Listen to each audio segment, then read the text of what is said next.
La Gemara dans Brachot, Daf Yud Bet, nous dit que la paracha de Balak, que nous allons lire ce Shabbat, est tellement importante que nos sages avaient au départ projeté de l'incorporer à la lecture du Shema matin et soir.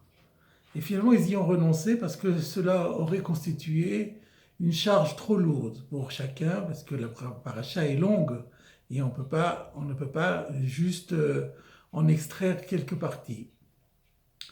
Et la question est de savoir mais qu'est-ce qu'il y a de si important dans cette paracha. D'abord, la Gemara dit parce qu'il y est question de la sortie d'Égypte. Bon, mais il y a beaucoup d'autres versets où il est question de la sortie d'Égypte. Puis le Talmud dit, c'est à cause du verset où il est dit que le peuple d'Israël est comparé à un lion et une lionne qui se couchent et qui se lèvent, et ça fait référence à ton coucher, à ton lever. Mais le Pnei Yoshua, un grand commentateur de la Gemara, nous dit qu'il y a encore beaucoup de versets dans la Torah qui évoquent le coucher et le lever, comme le Shema. Et donc, ça ne me paraît pas suffisant pour justifier une telle institution.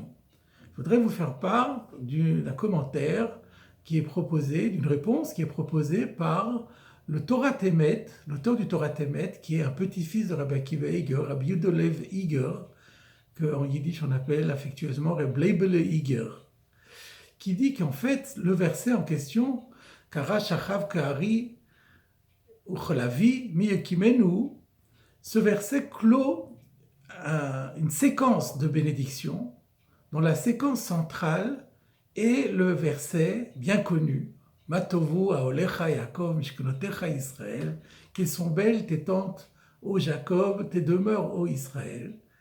Et en fait, c'est parce que le verset en question non seulement fait référence au coucher, au lever, au fait qu'Israël se lève le matin comme un lion pour accomplir les commandements. Dès son réveil, il va à la synagogue, il met le talit, il lit le Shema, il met les tefilin. Non seulement cela, mais ce verset aussi est la clôture du verset auquel il fait allusion de Matovu Aolecha.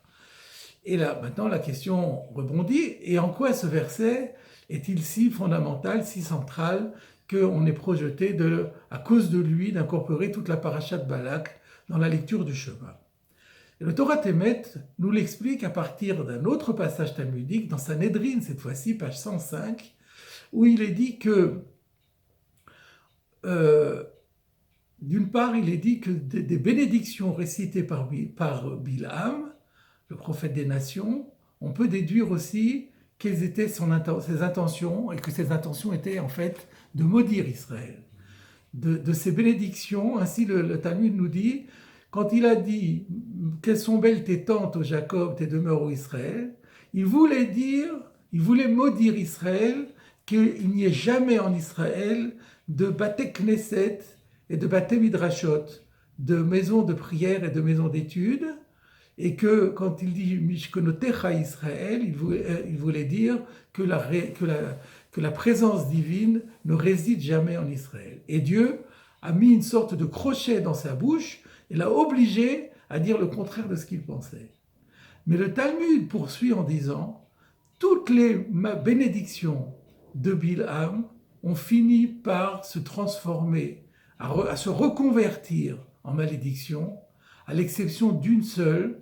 C'est justement celle-ci dont nous parlons, de Matovu Aolecha Yaakov Mishkenotecha Israël. Et deux questions se posent. La première, pourquoi toutes les autres bénédictions se sont reconverties en malédictions?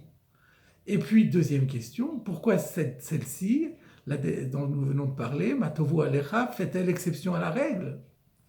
Et le Torah Temet de nous dire que Bilham, prophète des nations, qui voulait maudire Israël, voyant qu'il en était empêché, a essayé malgré tout d'ajouter aux bénédictions qu'il était forcé de prononcer une sorte de restriction mentale qui, dit-il, apparaît d'ailleurs dans la manière dont c'est formulé, une manière ambiguë dont c'est formulé.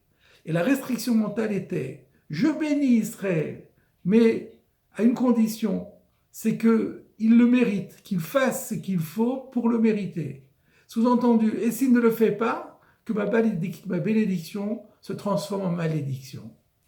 Et Dieu, connaissant l'avenir, et sachant qu'il faisait ici référence au libre arbitre de chacun, et Dieu connaît son peuple, et il savait qu'il y a beaucoup de règles que au moins certains individus ne pourraient pas appliquer, et qui, si on laissait la bénédiction prendre effet de manière éternelle, alors la condition suspensive mise par Bilam ferait qu'effectivement la bénédiction se transformerait en malédiction et aurait des effets. C'est pourquoi Dieu a préféré, après la génération passée, parce que la génération que Bilam a contemplée, elle accomplissait les commandements en question et méritait la bénédiction, mais il a fait en sorte qu'elles soient toutes après neutralisées, revenues en malédiction, mais c'est-à-dire neutralisées complètement, n'ayant plus aucun effet, pour ne pas risquer un jour que ces bénédictions qui aient pris effet se transforment en malédiction qui prennent de l'effet. Une seule exception, celle qui concerne les synagogues et les Bate Midrashot et les maisons d'études. Pourquoi celle-là? Et c'est là qu'il y a une idée incroyable, dite par le Torah Temet, parce que Dieu sait que cette mitzvah-là est dans l'ADN de chaque individu en Israël et qu'elle sera toujours respectée. De quoi s'agit-il essentiellement? Le Beth Knesset, mais surtout le Beth Midrash. C'est quoi le Beth Midrash? C'est pas la maison d'études des adultes, c'est la maison du Talmud Torah. C'est là où enseignent les enfants. C'est la formation des enfants. Chaque père en Israël a en lui profondément ancré ses besoins, cette volonté absolue de transmettre à son enfant, quand il est encore tout jeune, les rudiments fondamentaux du judaïsme. Ça, Dieu sait que ce sera toujours accompli. Et c'est pour cela que Dieu a dit, cette bénédiction, nous pouvons de façon certaine la valider et faire en sorte qu'elle s'accomplisse, parce que la condition émise par Bilham sera toujours accomplie. Et par conséquent, l'enracinement de chaque nouvelle génération, quand elle est encore au stade de l'enfance, grâce aux enseignements des fondamentaux de la Torah, ceci restera toujours au sein du peuple juif. Alors se pose une dernière question, mais alors pourquoi avoir supprimé une information aussi fondamentale de la Kriyat Shema, puisque c'est quelque chose de tellement précieux. Est-ce que ça ne mériterait pas qu'on prenne le temps, chaque jour, c'est vrai, 2 fois par jour, de rajouter encore quelques minutes de lecture pour pouvoir valider, répéter cette information, comme quoi cette bracha elle est toujours valable?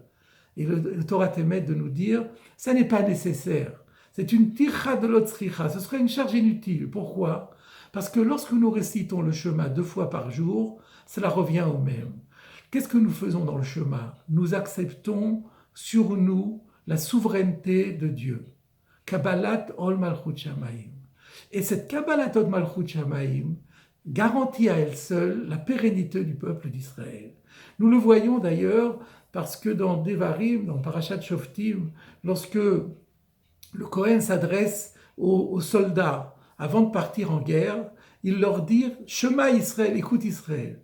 Et le Talmud en Sota, rapporté par Rashi sur la Torah, dit que l'idée est que par le simple fait que l'on récite Shema Israël matin et soir, on mérite déjà d'être sauvé.